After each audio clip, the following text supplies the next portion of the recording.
Meu nome é Tatiana Picardi, eu sou cofundadora da APAS, Associação Helena Picardi de Andrade Silva, e também personagem de São Paulo.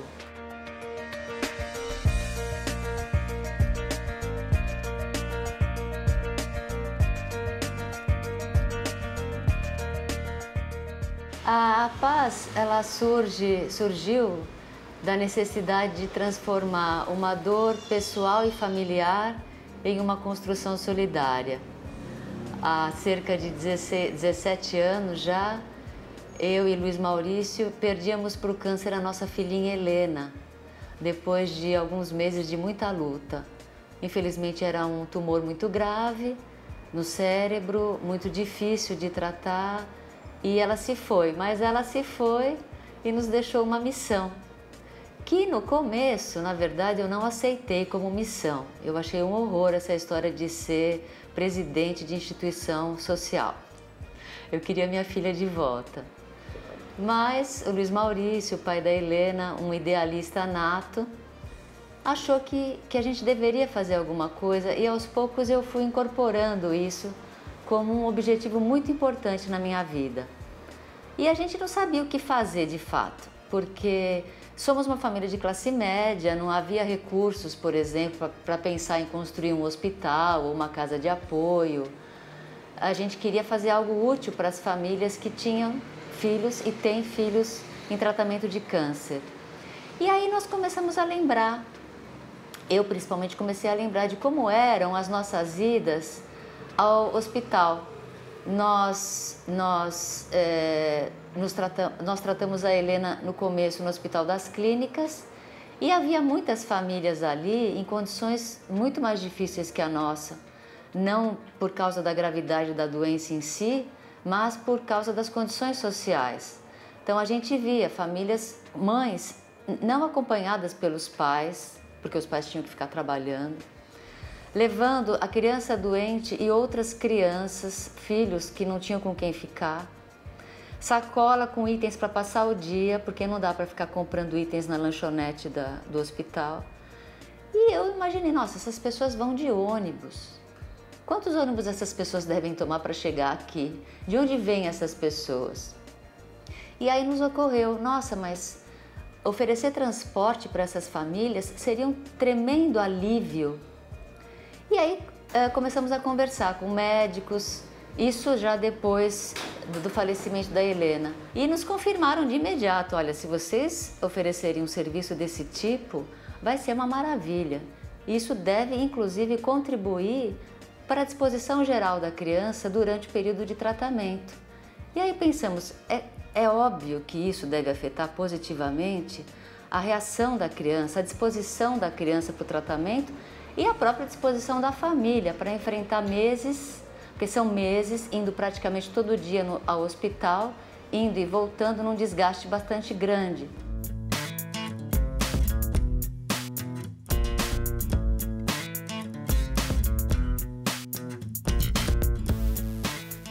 E então em 99 a gente fundou a associação, que já tem mais de 15 anos, 16 de efetivo funcionamento, porque em 2000 nós começamos, mas a gente não tinha nada, né? Então tínhamos a boa vontade, um carro e eu algum tempo livre. Eu concilio, como sempre conciliei desde a fundação da APAS, a minha atividade de professora com a minha atividade como voluntária na instituição. Então o tempo livre que eu tinha foi para pegar o meu carro e fazer os transportes. Uma amiga muito querida que eu conheci nessa época, porque se sensibilizou com a causa, se tornou voluntária, e eu e Vera, o nome dela é Vera, nos dividimos. Nós procuramos, em primeiro lugar, o Instituto de Oncologia Pediátrica do Hospital São Paulo, conhecido como GRAAC, que na verdade é a sigla da instituição que fomenta financeiramente o trabalho do hospital, inclusive fomentando o voluntariado. Fomos procurar, bater na porta e dizer, olha, a gente quer oferecer esse serviço. Se pudessem, teriam nos encaminhado todas as crianças do hospital em atendimento, de tão importante que logo de cara viram que era o trabalho. Hoje nós temos crianças que são atendidas que moram a 40 quilômetros do centro. Enfim, Começamos com essas duas nos nossos carros particulares. Aos poucos a coisa foi crescendo, a gente divulgou o trabalho, começamos a divulgar entre amigos que passaram a doar. Nós já tínhamos uma conta aberta da instituição, fizemos um site para ajudar a divulgação. Eu fazia palestras no salão de festas do meu prédio para divulgar a necessidade de voluntários que pudessem transportar as crianças. E aí ampliamos a equipe de voluntários e com os recursos que foram chegando a gente começou a adquirir os veículos. Hoje a gente atende a média diária de 40 crianças por dia. Temos uma frota de 6 veículos, temos 8 voluntários motoristas que trabalham com os próprios carros e com isso a gente garante integralidade do tratamento ao paciente oncológico, que é o que a gente sempre diz. Não basta haver toda a infraestrutura clínica dentro do hospital, o melhor médico, o melhor recurso hospitalar de modo geral, se a criança não tem acesso a isso. Então é o que acontece hoje no nosso sistema. É claro que o sistema de saúde público ainda não atende à demanda. São praticamente 11 mil casos novos de crianças com câncer por ano no país. E a maior parte vem se tratar na região sudeste, onde há recursos, né? Essa que é ainda a nossa realidade nacional. Enfim, não basta haver, mesmo que houvesse recurso para atender a toda essa demanda, que ainda não há, não bastaria que houvesse esse recurso clínico. Há de haver, é preciso que haja toda uma infraestrutura de apoio que garanta que essa criança, esse jovem cheguem efetivamente ao hospital e façam o tratamento até o final. Porque o câncer, se diagnosticado no começo, tem cura em mais de 70% dos casos. Então a gente se vê hoje como uma instituição que oferece o suporte necessário via transporte, inclusive aéreo em alguns casos, com campanha de doação de milhagens que a gente faz periodicamente. A gente se vê como uma instituição que oferece essa ligação entre a criança e o hospital para que ela faça o tratamento e consiga a cura, né? E se vê também hoje como uma instituição cada vez mais ciente da importância do diagnóstico precoce, porque não é possível atender indefinidamente um número crescente de crianças doentes. Quanto mais nós trabalharmos também nos alinhando a outros esforços dentro da área da saúde para promover diagnóstico precoce, mais o nosso trabalho também fica mais fácil. Porque tudo que a gente quer é deixar de existir como instituição, uma vez que o câncer já tenha sido algo debelado. Seria uma coisa maravilhosa. Estamos um pouco distantes, mas eu sou uma pessoa esperançosa por natureza. Vamos trabalhar para isso.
As famílias se sentem tão reconfortadas e a gente tem vários relatos dizendo o seguinte: puxa vida, desde que a Paz começou a transportar a gente, meu filho até gosta de ir para o hospital. Ou meu filho não tem mais medo de ir para o hospital. Ou meu filho espera o veículo de vocês chegarem porque ele gosta do motorista, gosta das brincadeiras que a gente faz a bordo, gosta da profissional a bordo que trabalha no nosso programa Educação em Movimento e que oferece uma série de opções, não só de entretenimento, mas opções educativas para a criança e para a mãe, no que se refere a direitos de pacientes com câncer. Então tudo isso vai fortalecendo, empoderando, como se diz hoje, a família ao enfrentar esses meses difíceis, que são os meses críticos do tratamento. E então a gente se vê hoje como uma instituição que não faz só transporte, como algumas pessoas veem numa primeira leitura. A gente tem todo um trabalho de promoção da autoestima, da confiança, da esperança, oferecendo dignidade e respeito a essas pessoas para que elas se apropriem desse momento e construam algo positivo disso. E isso só pode favorecer o tratamento do câncer. Então, a gente ainda não tem esses meios de medir o quanto o trabalho da paz afeta positivamente a cura.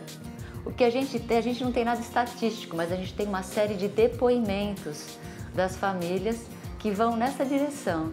Nós temos um paciente nosso, o Jefferson, muito querido, que hoje está curado, mas adquiriu uma série de sequelas definitivas porque ele não teve diagnóstico precoce, isso é muito comum, então ele precisa hoje de cadeira de rodas, que disse várias vezes para nós, se não fossem vocês eu nem estaria vivo hoje. Então esse é um relato de muito impacto. Então isso nos faz ter a convicção de que nós estamos no caminho certo. E mais, nós queremos ampliar as parcerias, inclusive com o poder público, para que a gente possa fazer o nosso trabalho crescer, não só em função do nosso próprio esforço de captação de recursos, porque o trabalho é todo feito na base das doações de empresas e pessoas físicas, e do nosso Bazar Beneficente, que é uma maravilha, e algumas parcerias via FUNCAD. Nós queremos também crescer com as parcerias. Então a gente vê hoje uma perspectiva muito importante de parceria com a Atende, que é o serviço da prefeitura que transporta pessoas com deficiência física. A gente tem vários casos como o do Jefferson, que é uma criança curada, melhor, um adolescente já, um homem praticamente, curado, que adquiriu sequelas, mas não tem condições de usar o transporte público, justamente por causa dessas sequelas. É paciente com perfil Atende. Então essas crianças deixam de ser atendidas pela Paz, passam a ser atendidas pelo Atende e a Paz abre vagas para outras pessoas jovens que têm o câncer e precisam do nosso atendimento, não é? Uma parceria que a gente precisa consolidar com a Prefeitura, e para isso eu quero conversar diretamente com o secretário dos Transportes, é voltarmos a ter permissão para usar os corredores de ônibus da cidade. Nós somos apenas 6 veículos, a gente não vai entupir os corredores. Somos uma entidade que é de utilidade pública municipal. Somos já, por definição, parceiros da Prefeitura. Então, o que a gente precisa é que isso se estenda para uma prática efetiva. Se a gente consegue o uso desses corredores, como já conseguimos, mas depois, por ter sido uma liberação informal, digamos assim, essa permissão nos foi tirada, se a gente reconquistar isso, mas como um direito permanente, como uma contrapartida pela parceria, a gente diminui o tempo dos trajetos, a gente economiza no tempo dos trajetos e no combustível que a gente gasta, a gente economiza na manutenção desses veículos e isso significa ampliação de atendimento. Então, hoje a gente se vê como uma entidade que promove integralidade ao paciente com câncer, mas também nos vemos como um agente bastante proativo para garantir esse tratamento através dessas parcerias e também, devagarzinho, promovendo ações em prol do diagnóstico precoce.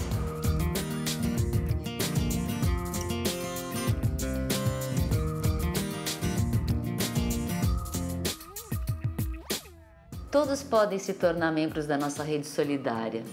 Existem várias formas de ajudar o nosso trabalho a se manter e a crescer, que é o que a gente quer.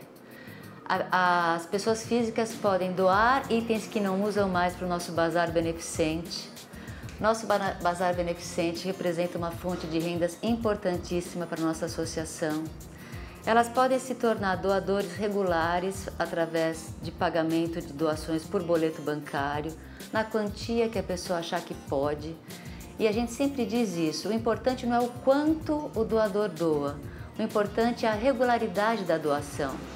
Doações regulares que a gente consegue prever fazem com que a gente consiga planejar o crescimento. Então pode ser R$10 por mês, R$10 por mês em 10 anos, a gente consegue projetar isso em crescimento para a associação.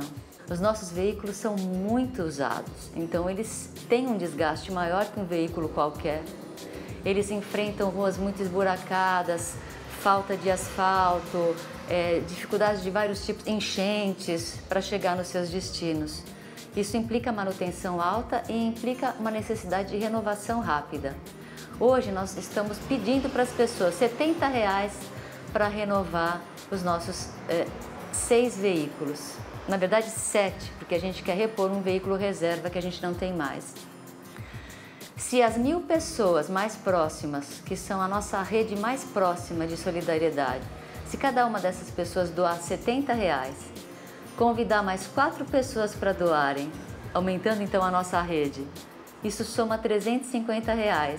Vezes 1000 são R$350 mil e a gente troca os 7 carros até julho, que é quando a gente quer ter a nossa frota nova, renovadinha, com tudo que os nossos atendidos têm direito. Ar-condicionado, que eles sentem muita falta, vocês imaginam, né, como é que é sem ar-condicionado hoje em São Paulo, né?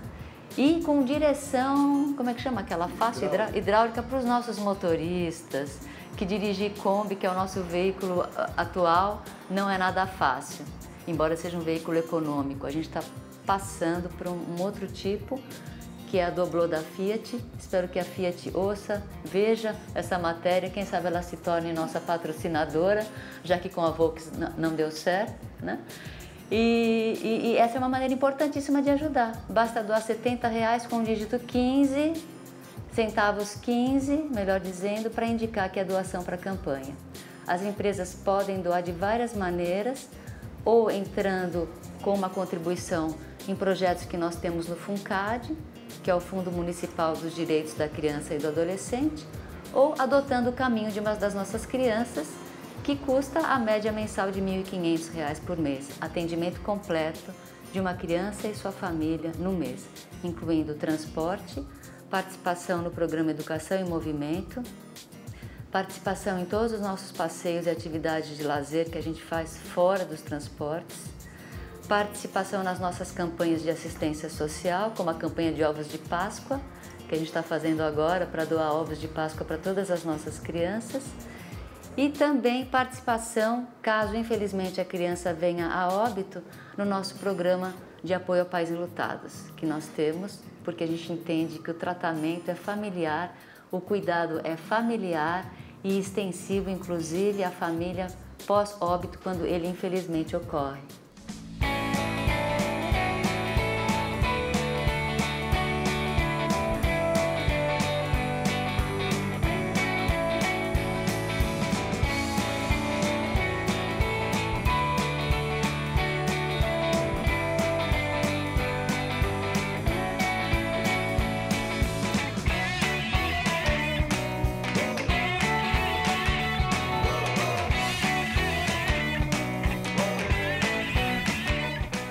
Sim, o direito básico de ir e vir. É um direito essencial, que é o direito básico de ir e vir, e o direito básico à saúde. As pessoas têm uma ideia limitada do que é direitos humanos. A gente quer direitos humanos sim para todos, todos mesmo. Solidariedade? Nossa, essa pergunta é difícil. A gente sabe praticar, mas não sabe definir, né? Acho que solidariedade é quando a gente entende que nós somos uma única espécie, a espécie humana, e que a gente precisa uns dos outros para sobrevivermos enquanto espécie. A atuação cooperativa em relação aos outros é o que vai fazer com que a nossa espécie sobreviva. Então, discursos de preservação da natureza, discursos de sustentabilidade, todos esses discursos que vão numa direção muito bacana de construção de uma sociedade mais harmoniosa, eles não se sustentam sem uma mudança individual e fundamental, que é a de ver o outro de forma solidária, como um igual, a quem você pode ajudar quando ele precisa e que provavelmente vai te ajudar quando você precisa.